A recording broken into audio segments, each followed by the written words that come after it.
কেন্দ্ৰীয় পৰিবহন মন্ত্ৰী নীতিন গাডকাৰীক সাক্ষাৎ সাংসদ ৰকিবুল হুছেইনৰ ধুবুৰী ফুলবাৰী চাৰিলেনযুক্ত দলংখন জুবিন গাৰ্গৰ নামেৰে নামকৰণ কৰাৰ আহ্বান ৰকিবুল হুছেইনৰ আহ্বানক ইতিবাচক সঁহাৰি জনাইছে কেন্দ্ৰীয় মন্ত্ৰীগৰাকীয়ে এআইচিচিৰ নেতৃত্বৰে হোৱা বৈঠক সন্দৰ্ভত মন্তব্য কৰে সাংসদ ৰকিবুল হুছেইনে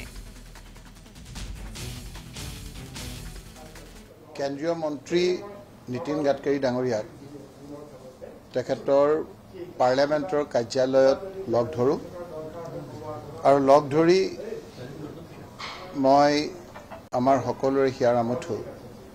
জুবিন গাৰ্গৰ নামত ধুবুৰী ফুলবাৰী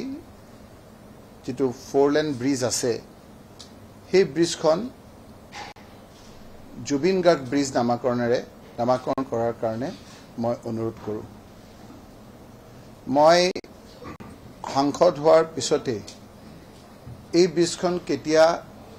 সম্পূৰ্ণ হ'ব সেই কথা সুধিছিলো মই কথা পাতিছিলো সকলোৱে বিচাৰে যে জুবিন গাৰ্গৰ নামত এনে এটা সন্মান হ'ব লাগে যেটো স্থায়ী হয় আজি গৌৰৱ গগৈ ডাঙৰীয়ায়ও তেওঁক সৰ্বোচ্চ সন্মানৰ বাবে দিয়াৰ বাবে লোকসভাৰ ভিতৰত দাবী কৰিছে আৰু ময়ো সেই অঞ্চলৰ এজন সাংসদ হিচাপে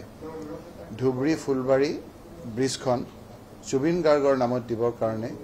নীতিন গাডকাৰী ডাঙৰীয়াক কেন্দ্ৰীয় মন্ত্ৰীক অনুৰোধ কৰিছিলো স্বৰ্গীয় ভূপেন হাজৰিকা ডাঙৰ কথাও কৈছে আমাৰ পাপনৰ কথাও কৈছে আৰু কৈছে যে জুবিন গাৰ্গ মোৰ অতি মৰমৰ আছিল তেখেতৰ গান মই শুনো আৰু এটা গান গুণগুণাইও দিছে আৰু মই অহাকালি এই বিষয়ে সংসদতো কোনোবা এটা ডিভাইজত ক'বৰ কাৰণে চেষ্টা কৰিম আৰু সেইখিনি কোৱাৰ পাছতে আৰু ইয়াৰ বিষয়ে আপোনালোকৰ ওচৰত মই ক'ব